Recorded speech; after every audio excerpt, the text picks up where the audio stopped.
Book Talk begins at 11 minutes and 45 seconds.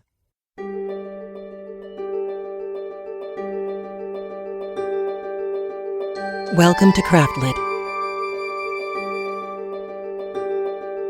the podcast for crafters who love books. My name is Heather Ordover, and I'm podcasting from where the Delaware River meets the Old York Road, New Hope, Pennsylvania. Episode 657, Miasmic.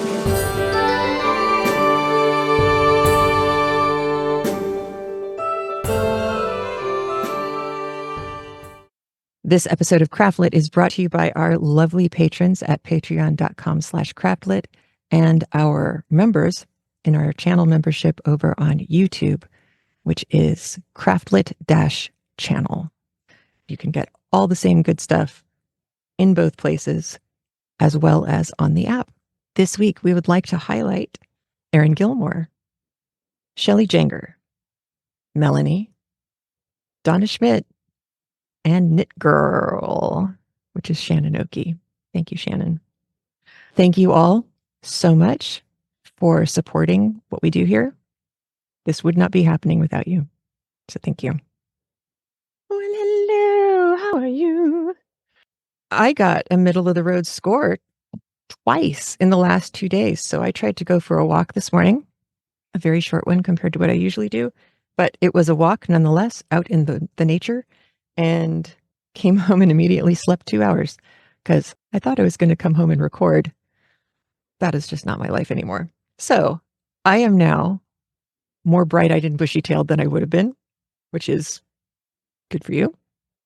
A couple of things before we get into it. Amy Woolwine, Aimee, Woolwine at Janice Design Studios over on Etsy. We will link you to her Etsy store. She is donating for us a fabulous Jane Austen Emma quote bag, like tote bag that has a quote on it. It's a quote bag.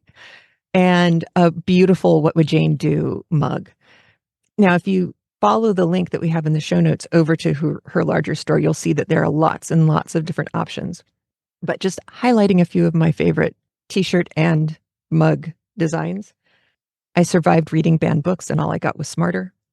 It's a good day to read Regency romance. I can't say it out loud, but I can love the thing.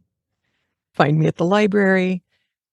Amy is our people, is what I'm saying. So if you have an opportunity to follow the link to her shop, please do. And please also sign up for our raffle. Follow the link in the show notes to our Rafflecopter widget. It'll ask you to tell a friend about CraftLit. You do, you click I did, and then obviously the Rafflecopter police do not come after you. It would just be a nice thing for you to do. But the doing of something, the clicking of a button saying I did something, is how you enter the raffle. It's really super easy after that. And then on May 30th, I will pick a name randomly from the app, and I'll get in touch with you and let you know that you should be expecting this fabulousness from Amy's store. And it's Janice Design Studios, Janeece. Design Studios, all one word. Along with that, next Thursday, so May 30th. Oh, right. I'm not going to draw a name from the hat on May 30th. I'm going to draw it on May 31st, the last day of May. But our movie watch night is May 30th, and that'll be 8 p.m. happening via the Discord server. We will be watching Howl's Moving Castle because we did Howl's Moving Castle, the book, for our April book. This is now our movie month, so we are doing a watch party of Studio Ghibli's Howl's Moving Castle. It's the people who read the book, and really, it's a great book. Everybody should read it. It's actually a little trilogy, and it's beautiful. The book and the movie have some similarities, like character names, and basically things happen to characters, and then it just goes off the rails and becomes a completely different work of art. Diana Wynne Jones, I can't remember if I told you guys before, she, like Terry Pratchett, is really hard to translate from book to visual medium because her her narrator's voice, she does a lot of third person narration. Her narrator's voice is very specific, just like Terry Pratchett's with all of his footnotes and things. She doesn't do the footnotes, but she does do her own special stuff. And she did not have a good time with other translations of her books going from book to film. She liked Howl's Moving Castle. She said it's different beast, but I love it. So 2 thumbs up. Then in the next newsletter that will come out shortly before that movie watch night, and we'll have links to everything you need to know for movie watch night, how to get started. We'll have a link out to how to get up and running on Discord. If you think of it like an old school America Online chat window where you see all the chat rooms on the side in Discord, those are all channels, and it functions exactly the same way. It's a fairly limited platform, which is nice. The bells and whistles really aren't many. But along with that information in the next newsletter, we will also have information on what our next books and movies are going to be. I think it looked like we wanted to do some mysteries, and it looked like we wanted to do some classic mysteries. Since it's not me putting audio out into the ethers as though it were mine, this means we can read more modern things. So I was thinking The Big Sleep by Raymond Chandler, because then for movie watch night, we could watch The Big Sleep with Steve Martin. Oh my gosh, I'm thinking of Dead Men Don't Wear Plaid with Humphrey Bogart and Lauren Bacall. It's the movie where they met, and she is a hot number in that one, let me tell you. So that's the way I'm thinking. But keep your eyes open both on the Facebook group and Patreon and on Discord. We're going to do some polls, some more polling to find out what kinds of things people would be interested in reading and then watching. Not that they have to match up, but just that it's kind of fun when they do. It's like we get to do the lost in adaptation thing. A couple of weeks ago, I mentioned carpet work and that I wasn't sure. It didn't seem right that they would be making actual carpets because this would be older women who were, I would have assumed, doing something in their lap. And that is, in fact, correct. It is not making carpets. I found a book online, which I don't recommend you go out and find. It's, as far as I could tell, it's out of print now, which is just fine. It was frustratingly made, but there was an explanation of carpet work and that it shows up in Jane Austen. And I'll put up a photo on the show notes.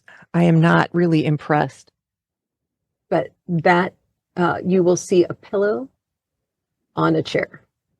You will see a pillow on a chair, and the pillow is not time specific. The chair might be, but the piece of quote unquote carpet work isn't.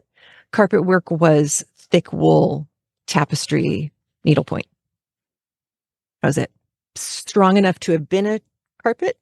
It would have certainly made, if you needed to make carpet-like fabric for a carpet bag or just for pillows and things for people to sit on that were going to take a lot of weight and abuse, that would have been a smart move. The other thing I did this week is I needed to make a cover for my iPad. And I had felted the sweaters a couple of weeks ago, and I thought, ooh, a felted iPad cover would be kind of fun, but I'd have to put in a buttonhole for, you know what's coming, a buttonhole for where the charging cord goes. So I have stitched a very lousy buttonhole, but it's not my fault. I used waxed linen thread. I wanted something that was really strong. It is strong. It is not attractive. That's okay. But then I stitched together some of the felted wool pennies, and I made some little leaves out of eco-dyed denim that I did, I don't know, months and months ago. And then I just embroidered these suckers on, and I don't think you're going to be able to see them very well at all on YouTube, but there will be pictures of this in the show notes. Oop, and there's a piece of fuzz. One of the things that I'm noticing, I use this dark purple felted sweater. One of the things I'm noticing is, boy, does it show every tiny thing that it comes into contact with that isn't dark purple. But one of the things that I am really proud of myself on, because as you know, embroidery, new to me, not my jam for so many years, I figured out just how to make little bumblebees. And so I have them kind of flying around some flowers on the inside. That's the inside of the pocket. So I will put pictures of that up in the show notes for you so you can see how I spent my time this last week. And these things they take me a week. That would have taken me like a day, which also may have been why my embroidery was so sucky before, but there it is. Miasmic is the name of this episode because this week we got a SpeakPipe message from Terry Hamilton. To get to SpeakPipe, you can follow the links and the show notes at craftlit.com or any app or place that you find them. You'll find the links out to SpeakPipe. If you are having trouble finding things, linktr.ee/craftlit-channel. All of the links are there. And then, of course, you can phone and leave a longer message. SpeakPipe only lets you do a 60, 90 seconds, something like that. Our regular call-in line, 206-350-1642, lets you call and leave a longer message. So there you are. But the reason why I bring up Terry's voicemail message is because she brings up miasma. And I'm going to let you listen to her voicemail message. And then we'll talk more. Here we go. Hi, Heather. This is Terry Hamilton. I'm calling about episode 655, Brick. And it really caught my ear when Mr. Woodhouse kept talking about the air in the context of keeping healthy or not getting sick. I really think that he is into the miasma theory of disease, which was still extant through most of the 19th century. I don't know what his doctor thinks about it, but he's definitely worried about catching things like cholera from the air, from bad air. Yeah, look it up. It's interesting. And thanks for everything. Bye. So I absolutely 100% think Terry is onto something here. The theory of miasma as a way that disease traveled from person to person was actually that it was carried through the air. And this goes back to Hippocrates. So this is an old idea. And so throughout the Dark Ages and then up until microscopes, this is how people thought illness was transferred. Like we didn't realize that the bubonic plague was not caused by people coming into contact with people. It was from rodents and nasty bitey things. That was a good thing for us to learn. So with the miasma thing, their thinking was that it was actually like rotting things or bad smells. If the air smelled bad, that was carrying disease. And when you think about it, that's not a stupid way to look at things, right? Like if you go in somewhere and the air doesn't smell right, maybe leave because we don't know. It could be anything. And of course, we now know that lots of stuff gets transferred through the air. Whether you call it droplets or aerosols, it gets carried through the air. And that is another way that we can get sick. But when you think about just the beginning of the Industrial Revolution really kind of taking over things, which is where Jane Austen was writing, between her and like Dracula, Bram Stoker, the air quality in London went downhill fast. You get the big pea soup fogs because there's that inversion layer. It's growing up in Southern California, going swimming in the summertime. My lungs would hurt because of the smog, because of the leaded air. I'm sure that was doing all of us so much good. So the idea of air carrying disease is not silly. You know, it's easy to look back on some of these old ideas and say, oh, that's so silly. They just didn't know anything. But that's a pretty decent working hypothesis for why people get sick. Although we now know that it's not cold air or warm air, but we also do know that some bacteria like warm, moist environments more than others.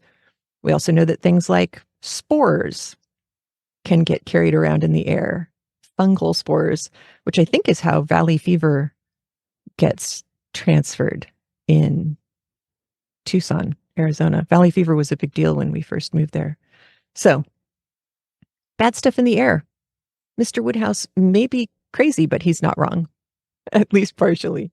Other things to know today. We'll have more to talk about after the chapter, but there are a couple of usages that are words that we use, but they carry a different connotation in Jane Austen. One is indiscreetly. Mr. Elton would never marry indiscreetly. And what that means is like imprudently. He wouldn't make a bad choice, one that would lower his standing in society. And we already know that. But that's why indiscreet is being used there. It's not like he's, sending questionable pictures on his phone to somebody else's phone, but the Regency version. Just a reminder to give you context. Mr. Darcy, who was fabulously wealthy, right, had 10,000 pounds a year. Just keep that in the back of your mind. He only had 10,000. Most people were lucky if they had two, but 10,000 pounds a year. There's more conversation about Hartfield and Donwell Abbey and Highbury. And one of the things that's going to get talked about is Donwell Abbey is really the district, and Highbury is part of Donwell Abbey's land grant, basically. So you have Donwell Abbey, the place, you have Donwell Abbey's working farm, you have the farmland that Mr. Knightley is renting out to tenant farmers like Mr. Martin. And then you have Hartfield, which is, as it's described here, it's not inconsiderable. So it's not a considerable amount. It's smallish, being but sort of a notch in the Donwell Abbey estate. So that's one of the interesting things here. Hartfield doesn't have a working farm. It's pretty much just the house and whatever the grounds would be that you'd go walking in, the garden, but it's not massive, which makes a lot of sense because Mr. Woodhouse would have had a hard time doing that. But also it means that their money came from elsewhere, which is interesting. The word éclat, E-C-L-A-T. In this case, the connotation is of something embarrassing, something that you wouldn't want to get out in public. So avoiding éclat would be avoiding doing whatever you could to avoid your rep getting around, basically. There's going to be a reference to right feminine happiness as a phrase, right, R-I-G-H-T, feminine happiness. This doesn't mean right like it's right to be feminine that way. It just means it's true. It's an honest representation of femininity. And it doesn't have a negative or any kind of weighted meaning in Jane Austen's day, or at least in the way it's being used here. You'll hear a reference to great girls, Mrs. Goddard's school's great girls. That just means the senior girls at the school, the oldest ones. It's not that they were particularly great students or anything, or great as in only the tallest ones of them got called great girls, but no, just the ones who made it to senior year of studies or their final year of studies. Somebody who has learned to be above their connections. So above their familial connections would mean somebody who is looking down on their ancestry, looking back and saying, oh, didn't come from very good stock there. Weymouth. Weymouth we heard referred to earlier. It's a beach town on the southern coast. I think it's Dorset coast of England. It was a favorite haunt of George III. Regency's son, who is running things now, does not like Weymouth.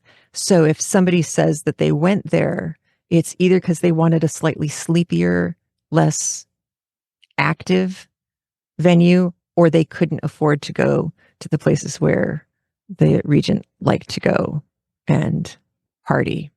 So that's just one of those things that it would have been just understood for people when Jane Austen wrote this, and certainly would have been lost on me. So that I thought was interesting. Finessing something, when you hear the word finessing, this actually is carrying a negative connotation. It's like fiddling, manipulating, finessing it, kind of not for good reasons. You're going to hear a reference to somebody with little minds, or people with little minds, L-I-T-T-L-E. M-I-N-D as in dog, S. Little minds. This doesn't mean that they're stupid. It means that they're petty. They're mean-spirited. They are not a big heart. They are absolutely the opposite. So this is directly out of one of the annotations in the copy of Emma that I'm reading. It's the word sensation. And the reason I'm bringing it up is it's used the same way that we might use it now, but it's in italics, which could just mean that the word is being emphasized, but may also mean Jane Austen's pointing this out because this was a new word. This word had not been commonly used, according to the OED, before 1779. So sensation, the way that we think about it, something is, if it's sensational, it's provoking big reactions. It's people are going, wow, that is sensational. That is really fabulous and awesome. And it's meaning basically the same thing here. Coxcomb, Coxcomb as in boy. That is a foolish person or a conceited, well, you think about a rooster strutting around the place and then add in that a rooster actually is useful. A coxcomb as a human is probably just annoyingly smug about themselves. So, coxcomb. It's a word that needs to be used more. Warmly. Somebody speaking warmly means they are speaking with stress and anger. They are not happy campers at that point. When you hear a man being referred to as a puppy, it means pretty much exactly what you would think. Somebody full of enthusiasm and mostly for themselves. So a little on the conceited side and immature, shall we say. So that covers 3 chapters. This week, we end volume 1 of Emma. So it's volume 1, chapter 18 is our final chapter today. We're going to listen to 16, 17, 18. I think that's everything you might need to know. And yeah, let's listen to these. We've got some stuff to talk about on the flip side. If you are listening to your own version of Emma, please go to 49 minutes, 50 seconds. All right, here we go. Chapter 16. The hair was curled and the maid sent away, and Emma sat down to think and be miserable. It was a wretched business indeed, such an overthrow of everything she had been wishing for, such a development of everything most unwelcome, such a blow for Harriet. That was the worst of all. Every part of it brought pain and humiliation of some sort or other, but compared with the evil to Harriet, all was light, and she would gladly have submitted to feel yet more mistaken, more in error, more disgraced by misjudgment than she actually was, could the effects of her blunders have been confined to herself. If I had not persuaded Harriet into liking the man, I could have borne anything. He might have doubled his presumption to me. But poor Harriet! How she could have been so deceived! He protested that he had never thought seriously of Harriet, never. She looked back as well as she could, but it was all confusion. She had taken up the idea, she supposed, and made everything bend to it. His manners, however, must have been unmarked, wavering, dubious, or she could not have been so misled. The picture! How eager he had been about the picture! And the charade, and 100 other circumstances, how clearly they had seemed to point at Harriet! To be sure, the charade, with its ready wit, but then the soft eyes! In fact, it suited neither. It was a jumble without taste or truth. Who could have seen through such thick-headed nonsense? Certainly she had often, especially of late, thought his manners to herself unnecessarily gallant. But it had passed as his way, as a mere error of judgment, of knowledge, of taste, as one proof among others that he had not always lived in the best society, that with all the gentleness of his address, true elegance was sometimes wanting. But till this very day she had never for an instant suspected it to mean anything but grateful respect to her as Harriet's friend. To Mr. John Knightley she was indebted for her first idea on the subject, for the first start of its possibility. There was no denying that those brothers had penetration. She remembered what Mr. Knightley had once said to her about Mr. Elton, the caution he had given, the conviction he had professed that Mr. Elton would never marry indiscreetly. and blushed to think how much truer a knowledge of his character had been there shown than any she had reached herself. It was dreadfully mortifying.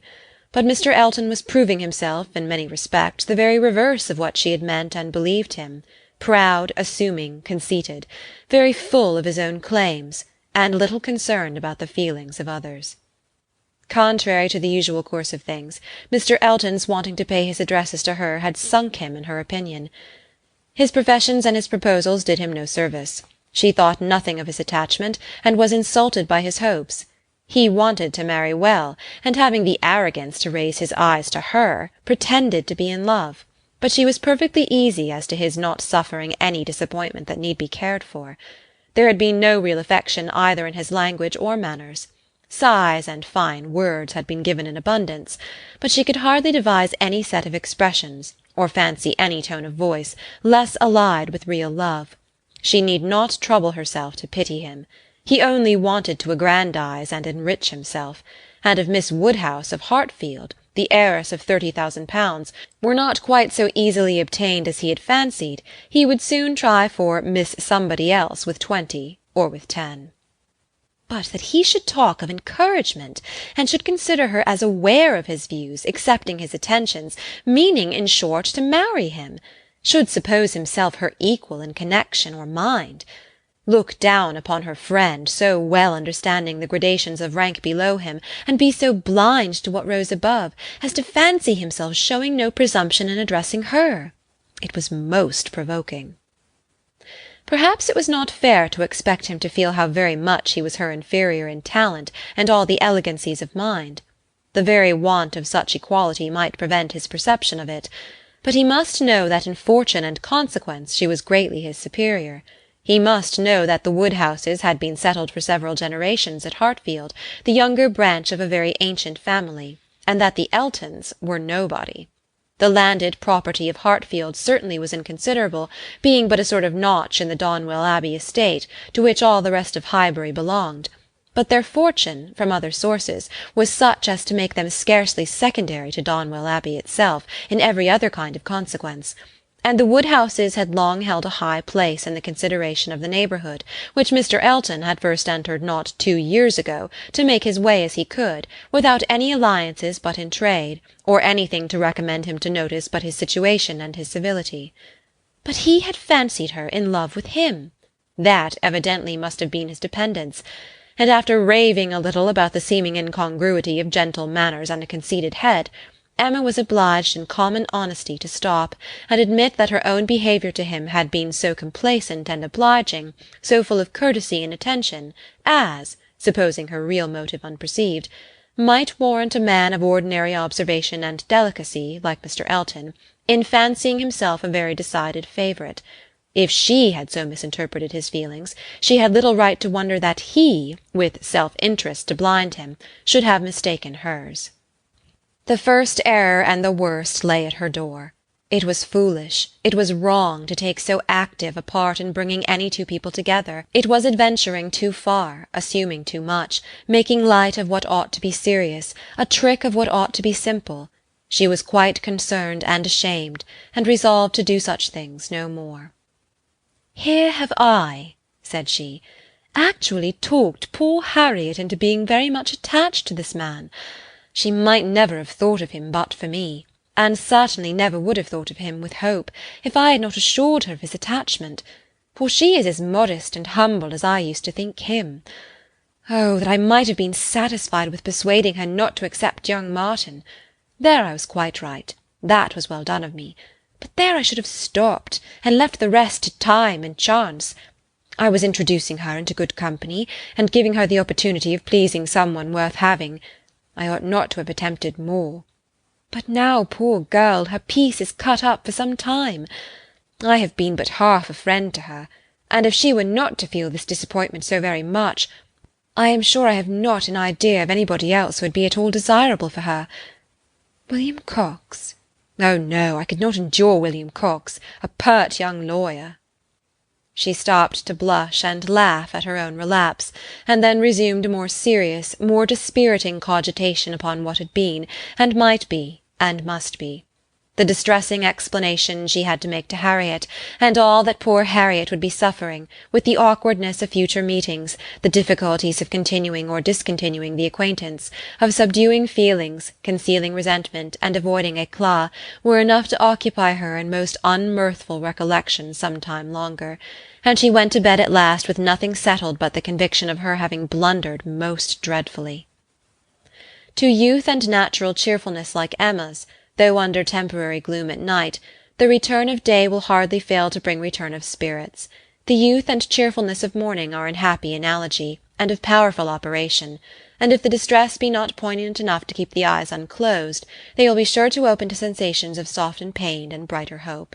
Emma got up on the morrow more disposed for comfort than she had gone to bed, more ready to see alleviations of the evil before her, and to depend on getting tolerably out of it. It was a great consolation that Mr. Elton should not really be in love with her, or so particularly amiable as to make it shocking to disappoint him; that Harriet's nature should not be of that superior sort in which the feelings are most acute and retentive, and that there could be no necessity for anybody's knowing what had passed except the three principals, and especially for her father's being given a moment's uneasiness about it. These were very cheering thoughts, and the sight of a great deal of snow on the ground did her further service, for anything was welcome that might justify their all three being quite asunder at present. The weather was most favourable for her, though Christmas Day she could not go to church. Mr. Woodhouse would have been miserable had his daughter attempted it, and she was therefore safe from either exciting or receiving unpleasant and most unsuitable ideas. The ground covered with snow, and the atmosphere in that unsettled state between frost and thaw, which is of all others the most unfriendly for exercise, every morning beginning in rain or snow, and every evening setting in to freeze, she was for many days a most honourable prisoner. No intercourse with Harriet possible but by note, no church for her on Sunday any more than on Christmas Day, and no need to find excuses for Mr. Elton's absenting himself. It was weather which might fairly confine everybody at home, and though she hoped and believed him to be really taking comfort in some society or other, it was very pleasant to have her father so well satisfied with his being all alone in his own house, too wise to stir out, and to hear him say to Mr. Knightley, whom no weather could keep entirely from them, "Ah, Mr. Knightley, why do you not stay at home like poor Mr. Elton?" These days of confinement would have been, but for her private perplexities, remarkably comfortable, as such seclusion exactly suited her brother, whose feelings must always be of great importance to his companions, and he had besides so thoroughly cleared off his ill humour at Randalls that his amiableness never failed him during the rest of his stay at Hartfield. He was always agreeable and obliging, and speaking pleasantly of everybody; but with all the hopes of cheerfulness, and all the present comfort of delay, there was still such an evil hanging over her in the hour of explanation with Harriet as made it impossible for Emma to be ever perfectly at ease. Chapter 17. Mr. and Mrs. John Knightley were not detained long at Hartfield. The weather soon improved enough for those to move who must move, and Mr. Woodhouse having, as usual, tried to persuade his daughter to stay behind with all her children, was obliged to see the whole party set off, and return to his lamentations over the destiny of poor Isabella, which poor Isabella, passing her life with those she doted on, full of their merits, blind to their faults, and always innocently busy, might have been a model of right feminine happiness. The evening of the very day on which they went brought a note from Mr. Elton to Mr. Woodhouse, a long, civil, ceremonious note, to say, with Mr. Elton's best compliments, that he was proposing to leave Highbury the following morning in his way to Bath, where, in compliance with the pressing entreaties of some friends, he had engaged to spend a few weeks, and very much regretted the impossibility he was under, from various circumstances of weather and business, of taking a personal leave of Mr. Woodhouse, of whose friendly civilities he should ever retain a grateful sense, and had Mr. Woodhouse any commands, should be happy to attend to them. Emma was most agreeably surprised. Mr. Elton's absence just at this time was the very thing to be desired. She admired him for contriving it, though not able to give him much credit for the manner in which it was announced. Resentment could not have been more plainly spoken than in a civility to her father, from which she was so pointedly excluded. She had not even a share in his opening compliments. Her name was not mentioned, and there was so striking a change in all this, and such an ill-judged solemnity of leave-taking in his graceful acknowledgments, as she thought at first could not escape her father's suspicion. It did, however. Her father was quite taken up with the surprise of so sudden a journey, and his fears that Mr. Elton might never get safely to the end of it, and saw nothing extraordinary in his language. It was a very useful note, for it supplied them with fresh matter for thought and conversation during the rest of their lonely evening. Mr. Woodhouse talked over his alarms, and Emma was in spirits to persuade them away with all her usual promptitude. She now resolved to keep Harriet no longer in the dark. She had reason to believe her nearly recovered from her cold, and it was desirable that she should have as much time as possible for getting the better of her other complaint before the gentleman's return. She went to Mrs. Goddard's accordingly the very next day, to undergo the necessary penance of communication. And a severe one it was. She had to destroy all the hopes which she had been so industriously feeding, to appear in the ungracious character of the one preferred, and acknowledge herself grossly mistaken and misjudging in all her ideas on one subject, all her observations, all her convictions, all her prophecies for the last 6 weeks. The confession completely renewed her first shame, and the sight of Harriet's tears made her think that she should never be in charity with herself again. Harriet bore the intelligence very well, blaming nobody, and in everything testifying such an ingenuousness of disposition and lowly opinion of herself as must appear with particular advantage at that moment to her friend. Emma was in the humour to value simplicity and modesty to the utmost, and all that was amiable, all that ought to be attaching, seemed on Harriet's side, not her own. Harriet did not consider herself as having anything to complain of. The affection of such a man as Mr. Elton would have been too great a distinction. She never could have deserved him, and nobody but so partial and kind a friend as Miss Woodhouse would have thought it possible. Her tears fell abundantly, but her grief was so truly artless that no dignity could have made it more respectable in Emma's eyes, and she listened to her and tried to console her with all her heart and understanding, really for the time convinced that Harriet was the superior creature of the two, and that to resemble her would be more for her own welfare and happiness than all that genius or intelligence could do. It was rather too late in the day to set about being simple-minded and ignorant, but she left her with every previous resolution confirmed of being humble and discreet, and repressing imagination all the rest of her life. Her second duty now, inferior only to her father's claims, was to promote Harriet's comfort, and endeavour to prove her own affection in some better method than by match-making. She got her to Hartfield, and showed her the most unvarying kindness, striving to occupy and amuse her, and by books and conversation to drive Mr. Elton from her thoughts. Time, she knew, must be allowed for this being thoroughly done, and she could suppose herself but an indifferent judge of such matters in general, and very inadequate to sympathize in an attachment to Mr. Elton in particular. But it seemed to her reasonable that at Harriet's age, and with the entire extinction of all hope, such a progress might be made towards a state of composure by the time of Mr. Elton's return, as to allow them all to meet again in the common routine of acquaintance, without any danger of betraying sentiments or increasing them. Harriet did think him all perfection, and maintained the non-existence of anybody equal to him in person or goodness, and did, in truth, prove herself more resolutely in love than Emma had foreseen. But yet it appeared to her so natural, so inevitable to strive against an inclination of that sort unrequited, that she could not comprehend its continuing very long in equal force.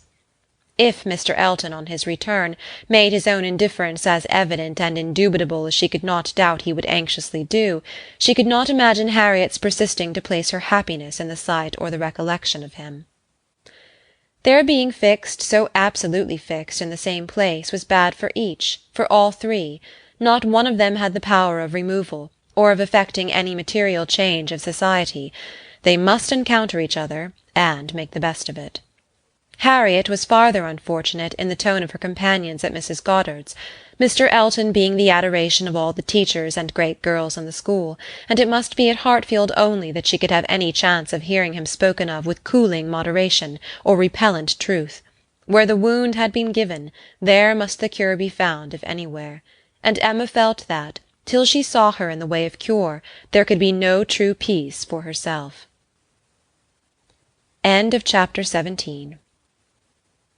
Chapter 18. Mr. Frank Churchill did not come. When the time proposed drew near, Mrs. Weston's fears were justified in the arrival of a letter of excuse. For the present he could not be spared, to his very great mortification and regret, but still he looked forward with the hope of coming to Randalls at no distant period. Mrs. Weston was exceedingly disappointed, much more disappointed, in fact, than her husband, though her dependence on seeing the young man had been so much more sober. But a sanguine temper, though for ever expecting more good than occurs, does not always pay for its hopes by any proportionate depression. It soon flies over the present failure, and begins to hope again. For half an hour Mr. Weston was surprised and sorry, but then he began to perceive that Frank's coming 2 or 3 months later would be a much better plan, better time of year, better weather, and that he would be able without any doubt to stay considerably longer with them than if he had come sooner. These feelings rapidly restored his comfort, while Mrs. Weston, of a more apprehensive disposition, foresaw nothing but a repetition of excuses and delays, and after all her concern for what her husband was to suffer, suffered a great deal more herself. Emma was not at this time in a state of spirits to care really about Mr. Frank Churchill's not coming, except as a disappointment at Randalls. The acquaintance at present had no charm for her. She wanted rather to be quiet and out of temptation. But still, as it was desirable that she should appear in general like her usual self, she took care to express as much interest in the circumstance, and enter as warmly into Mr. and Mrs. Weston's disappointment, as might naturally belong to their friendship. She was the first to announce it to Mr. Knightley, and exclaimed quite as much as was necessary, or, being acting a part, perhaps rather more, at the conduct of the Churchills in keeping him away.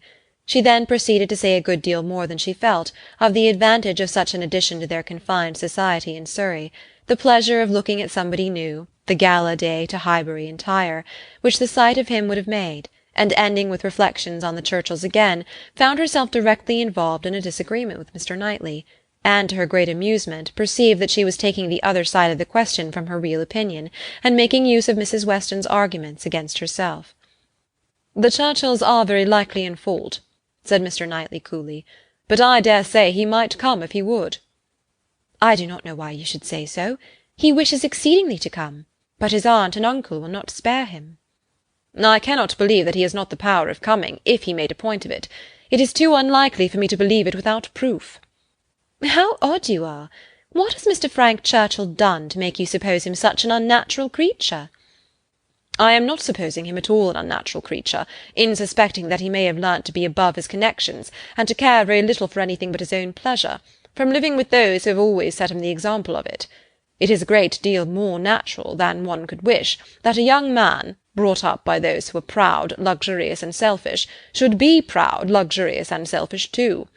If Frank Churchill had wanted to see his father, he would have contrived it between September and January. A man at his age—what is he? 3 or 24, cannot be without the means of doing as much as that. It is impossible." "That's easily said and felt by you, who have always been your own master. You are the worst judge in the world, Mr. Knightley, of the difficulties of dependence. You do not know what it is to have tempers to manage." "It is not to be conceived that a man of 3 or 24 should not have liberty of mind or limb to that amount. He cannot want money. He cannot want leisure. We know, on the contrary, that he has so much of both, that he is glad to get rid of them at the idlest haunts in the kingdom. We hear of him for ever at some watering place or other. A little while ago he was at Weymouth. This proves that he can leave the Churchills." "Yes, sometimes he can." "And those times are whenever he thinks it worth his while, whenever there is any temptation of pleasure." "It is very unfair to judge of anybody's conduct without an intimate knowledge of their situation. Nobody who has not been in the interior of a family can say what the difficulties of any individual of that family may be.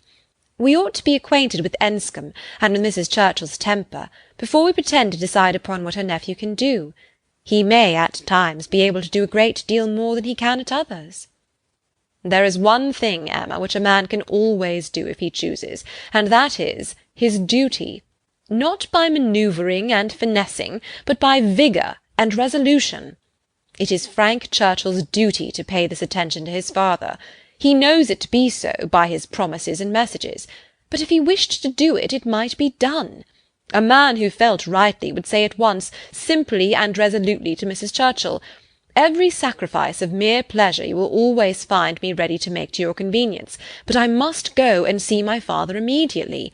I know he would be hurt by my failing in such a mark of respect to him on the present occasion. I shall therefore set off to-morrow." If he would say so to her at once, in the tone of decision becoming a man, there would be no opposition made to his going. "No," said Emma, laughing. "But perhaps there might be some made to his coming back again. Such language for a young man entirely dependent to use! Nobody but you, Mr. Knightley, would imagine it possible. But you have not an idea of what is requisite in situations directly opposite to your own. Mr. Frank Churchill to be making such a speech as that to the uncle and aunt who have brought him up and are to provide for him, standing up in the middle of the room, I suppose, and speaking as loud as he could. How can you imagine such conduct practicable?" "Depend upon it, Emma, a sensible man would find no difficulty in it. He would feel himself in the right, and the declaration, made, of course, as a man of sense would make it, in a proper manner, would do him more good, raise him higher, fix his interest stronger with the people he depended on, than all that a line of shifts and expedients can ever do. Respect would be added to affection. They would feel that they could trust him, that the nephew who had done rightly by his father would do rightly by them, for they know as well as he does, as well as all the world must know, that he ought to pay this visit to his father, and while meanly exerting their power to delay it, are in their hearts not thinking the better of him for submitting to their whims. Respect for right conduct is felt by everybody. If he would act in this sort of manner, on principle, consistently, regularly, their little minds would bend to his." "I rather doubt that. You are very fond of bending little minds, but where little minds belong to rich people in authority, I think they have a knack of swelling out, till they are quite as unmanageable as great ones. I can imagine that if you, as you are, Mr. Knightley, were to be transported and placed all at once in Mr. Frank Churchill's situation, you would be able to say and do just what you have been recommending for him, and it might have a very good effect. The Churchills might not have a word to say in return, but then you would have no habits of early obedience and long observance to break through. To him who has, it might not be so easy to burst forth at once into perfect independence, and set all their claims on his gratitude and regard at naught. He may have as strong a sense of what would be right as you can have, without being so equal under particular circumstances to act up to it." "Then it would not be so strong a sense. If it failed to produce equal exertion, it could not be an equal conviction." "Oh, the difference of situation and habit! I wish you would try to understand what an amiable young man may be likely to feel in directly opposing those whom as child and boy he has been looking up to all his life." "Our amiable young man is a very weak young man, if this be the first occasion of his carrying through a resolution to do right against the will of others. It ought to have been a habit with him by this time of following his duty, instead of consulting expediency. I can allow for the fears of the child, but not of the man. As he became rational, he ought to have roused himself and shaken off all that was unworthy in their authority. He ought to have opposed the first attempt on their side to make him slight his father. Had he begun as he ought, there would have been no difficulty now." "We shall never agree about him," cried Emma, "but that is nothing extraordinary. I have not the least idea of his being a weak young man. I feel sure that he is not. Mr. Weston would not be blind to folly, though in his own son, but he is very likely to have a more yielding, complying, mild disposition than would suit your notions of a man's perfection. I dare say he has, and though it may cut him off from some advantages, it will secure him many others." "Yes, all the advantages of sitting still when he ought to move, and of leading a life of mere idle pleasure, and fancying himself extremely expert in finding excuses for it. He can sit down and write a fine flourishing letter, full of professions and falsehoods, and persuade himself that he has hit upon the very best method in the world of preserving peace at home, and preventing his father's having any right to complain. His letters disgust me."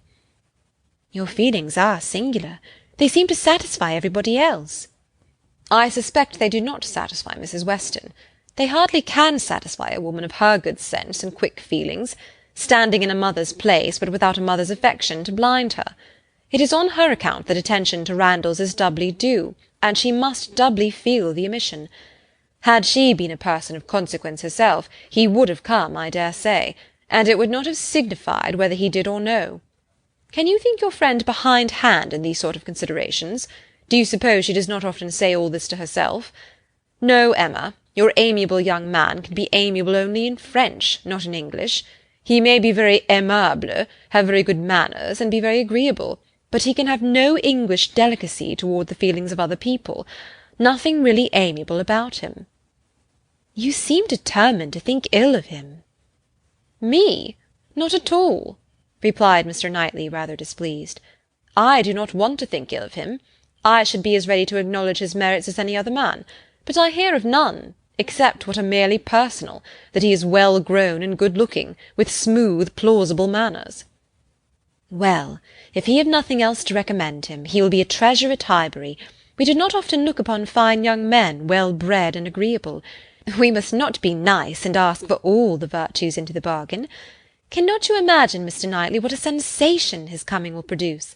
There will be but one subject throughout the parishes of Donwell and Highbury, and one interest, one object of curiosity. It will be all Mr. Frank Churchill. We shall think and speak of nobody else. You will excuse my being so much overpowered. If I find him conversable, I shall be glad of his acquaintance. But if he is only a chattering coxcomb, he will not occupy much of my time or thoughts. My idea of him is, that he can adapt his conversation to the taste of everybody, and has the power as well as the wish of being universally agreeable. To you he will talk of farming, to me of drawing or music, and so on to everybody, having that general information on all subjects which will enable him to follow the lead, or take the lead, just as propriety may require, and to speak extremely well on each. That is my idea of him. And mine, said Mr. Knightley warmly, is that if he turn out anything like it, he will be the most insufferable fellow breathing. What! At 23 to be the king of his company, the great man, the practised politician, who is to read everybody's character, and make everybody's talents conduce to the display of his own superiority, to be dispensing his flatteries around, that he may make all appear like fools compared with himself. My dear Emma, your own good sense could not endure such a puppy when it came to the point. I will say no more about him, said Emma. You turn everything to evil. We are both prejudiced, you against, I for him, and we have no chance of agreeing till he is really here. Prejudiced? I am not prejudiced. But I am very much, and without being at all ashamed of it. My love for Mr. and Mrs. Weston gives me a decided prejudice in his favour. He is a person whom I never think of from one month's end to another, said Mr. Knightley, with a degree of vexation, which made Emma immediately talk of something else, though she could not comprehend why he should be angry. To take a dislike to a young man, only because he appeared to be of a different disposition from himself, was unworthy the real liberality of mind which she was always used to acknowledge in him. For with all the high opinion of himself, which she had often laid to his charge, she had never before for a moment supposed it could make him unjust to the merit of another. End of chapter 18. End of volume 1. And thus endeth volume 1 of Jane Austen's Emma. So we had 3 very specific chapters again. Jane Austen is really, I think, very good at subdividing her chapters from the entire plot, so that the first chapter here was the Emma's repercussions that she had to live with psychologically from realizing that she was so wrong about Mr. Elton. The next chapter, chapter 17, is all about Emma dealing with talking to Harriet and having to fess up to what she'd done and the mistakes that she'd made. And then the last chapter is all about Frank Churchill, and that's where she ends her first volume. There were some interesting phrasings, but also just psychological things that Jane Austen was talking about in these chapters that I thought was really pretty fascinating. I loved the idea that right off the bat, Emma is talking about how she had taken up the idea, she supposed, and made everything bend to it. So right away, she realizes, or she is in the process of realizing that, yeah, this was 100% on her. And she kind of spirals through recognizing all of the different ways that she blew it. One of the things, shortly after what I just read, was that Mr. Elton's charade, the poem that he wrote, was a jumble without taste or truth. She could accept that this was something that Elton wrote for Harriet because it wasn't that good. So certainly if somebody was going to write one for Emma, it would have been better. No. So now she's starting to click into oh yeah, there were several signs. But then she said to Mr. John Knightley was she indebted for her first idea on the subject, for the first start of its possibility. I'm like, no, that's not true. That's not true. Mr. Knightley said something first, and then Mrs. Weston said something after that. And they did talk to Emma. And next line is, there was no denying that those brothers had penetration. So now she's expanding it to Mr. Knightley too. Then she remembered what Mr. Knightley had once said to her about Mr. Elton. And then she goes on to remember about Mrs. Weston as well and her concerns. I thought that was a kind of a fancy piece of writing to have in one paragraph somebody's thought process unfold in front of you. So where they start at the beginning of the paragraph is not where they end at the end of the paragraph. That's some pretty decent writing. I also thought it was really smart the way that Jane Austen points out that Mr. Elton didn't act like he loved Emma, actually loved. She says he had the arrogance to raise his eyes to her, to pretend to be in love. But there had been no real affection, either in his language or his manners. And it's true, right? So, given that Elton was not a particularly effective wooer, didn't even get the right person to notice, there are plenty of reasons why she wouldn't have picked up on the fact that he was after her. And going back and reading earlier chapters, it is true. He is very ambiguous in his praise. He thinks he's trying to be subtle. He thinks he's trying to, like double entendre himself all over the place so that, nobody else notices that he's actually in love with Emma, but they know. And he's just not making sense most of the time. I love that there had been no real affection either in his language, which it matters a lot to Emma, or his manners also, which matter a lot to Emma. You heard that Emma is the heiress to 30,000 pounds. She is 3 times more richerness than Darcy.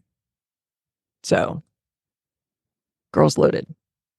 And then there was a Dunning-Kruger moment. Of course, she wouldn't know what the Dunning-Kruger effect is. It's basically, and it is not entirely this, there's more to it. You should go look it up. It's pretty fascinating. But it's the idea that the people who are experts in their field know enough to understand how much they don't know.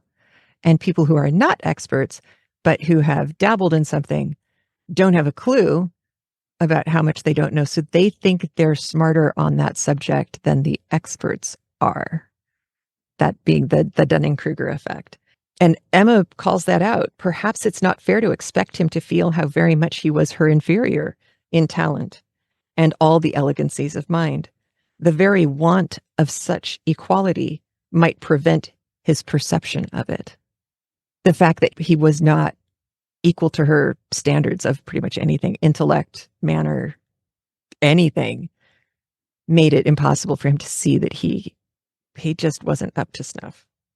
And then after Emma doing a good job of really starting to see reality the way that we've been seeing reality, then she blows it all by saying, wow, I really was wrong with this Mr. Elton thing, but thank God I was right about Mr. Martin. You're like, oh my God. There is also, and we're going to put this up on the screen for you, again, interesting punctuational action here with Austen. At the end of that paragraph where she's like, well, thank God I did manage to get her away from Mr. Martin. She said, I have been but half a friend, which is true. And that actually jibes with what Mr. Knightley had said. You're no friend to Harriet. And if she were not to feel this disappointment so very much, I am sure I have not an idea of anybody else who would be at all desirable for her. And then it's a M dash, William Cox, M dash. So pausing in between. Oh no, I could not endure William Cox, a pert young lawyer. And you're like, oh my gosh, Emma, you're doing it again, like immediately. And then the beginning of the next paragraph she stopped to blush and laugh at her own relapse. Jane Austen. I also love that the reason she starts thinking about William Cox at all is because she's feeling so bad about the disappointment that this debacle is going to cause for Harriet. And so her brain starts thinking, well, how could I make Harriet feel better? Oh, maybe there's somebody else who would be good for her. And then she goes down the wrong road again. So good for Emma. She pulled it back. And of course, the fact that he was a pert young lawyer, a cheeky young lawyer, made it easier for her to blow him off. I also love that the weather was no hindrance to Mr. Knightley coming over and visiting. He's just, he's there. He's a good penny instead of a bad one. In chapter 17, the way that Elton took his leave of Mr. Woodhouse was such a snub. And it doesn't surprise me that Mr. Woodhouse didn't pick up on it, but it absolutely makes sense that Emma did. That nowhere in his letter to Mr. Woodhouse did he say, Mr. and Miss Woodhouse. There was no acknowledgement of Emma at all. And that is just petty. And she'd already said his manners were not up to snuff. And here he goes proving it. So if she had any reservations about his adequacy as a suitor, she got over that pretty fast. I love that Harriet obviously is sad, and she's had 6 weeks of being built up into this belief that there's going to be some kind of relationship with this guy. But I love that the way she turns it in her head is having a man like Mr. Elton love me would have been too much. I should have recognized that myself. But only Emma would be kind enough, open-minded enough, hopeful enough to actually think that this alignment would have been possible, which is interesting thing. I mean, that could also be nobody except a snob like you would be able to think this way. But I don't think that's what Jane Austen was getting at. I think this was, Emma's got a big heart. She also has a big mouth and she puts her foot in it, but she has a big heart. And Emma immediately starts going, oh my gosh, Harriet's just better than me. Out of the two of us, she's got the better heart. She may not have the intelligence or the ready wit, but she's good. And she is. And I also have this text for you. Really, for the first time, Emma was convinced that Harriet was the superior creature of the two, and that to resemble her would be more for her own welfare and happiness than all that genius or intelligence could do. Next paragraph. It was rather too late in the day to set about being simple-minded and ignorant, but she left her with every previous resolution confirmed of being humble and discreet and repressing imagination all the rest of her life. So while I'm a little too old to take it back to ignorance is bliss and just be naive and clueless, like Harriet. But I'll take the good parts of what I can out of Harriet's behavior and I'll learn from that. Because Emma is nothing if not witty, with a sharp tongue and a sharp intellect. I loved the argument between Mr. Knightley and Emma. Again, she gives as good as she gets. And she starts to get into it. And then she then proceeded to say a good deal more than she felt of the advantage of such an addition to their confined society. So now it's just Mr. Knightley is saying Frank Churchill, and Emma's just being contrarian. She's taking the other side just because he's irked her. And, she certainly doesn't back down. I also thought that there was a quote from Knightley, and I'm going to put the paragraph up on the screen for you. When Emma says, wow, what has Frank Churchill ever done to you, basically? What has made him so unnatural a person? A bad example of what a good man should look like. And Knightley says, I am not supposing him at all an unnatural creature in suspecting that he may have learnt to be above his connections. In this case, connections is not the Churchills. The connections is his father. So he's feeling a little better than dad. Like, if you have to go visit dad, you're taking a step down. He's not at all an unnatural creature in suspecting that he may have learnt to be above his connections and to care very little for anything but his own pleasure, from living with those who have always set an example of it. It is a great deal more natural than one could wish that a young man brought up by those who are proud, luxurious, and selfish should be proud, luxurious, and selfish too. If Frank Churchill had wanted to see his father, he would have contrived it. He's 24 years old. He's got big boy pants and he should have used them. I love that Knightley really nails this is the effect that the arrangement for Frank Churchill's life could have had on somebody. And Emma's brother was in a very similar situation and, was loaded, had tons of money. And did he buy a home for his mom and his two unmarried sisters? No, he did not. So I don't know if that's a dig. Kind of feels like a dig. But yeah, I like that. And then Emma calls him on it. You are the worst judge in the world of the difficulties of dependence. You don't know what it's like to feel beholden to somebody. She feels very beholden to her father. She is absolutely the one keeping that man percolating. And it's true. Mr. Knightley has lived in a way that he doesn't have to care for someone else and care about that connection and maintaining that connection. And especially in Frank Churchill's case, there is a financial obligation there too. They're paying money for his living at the time, but he's also going to inherit it. So you don't want to tick those people off, which seems kind of mercenary, but also honest.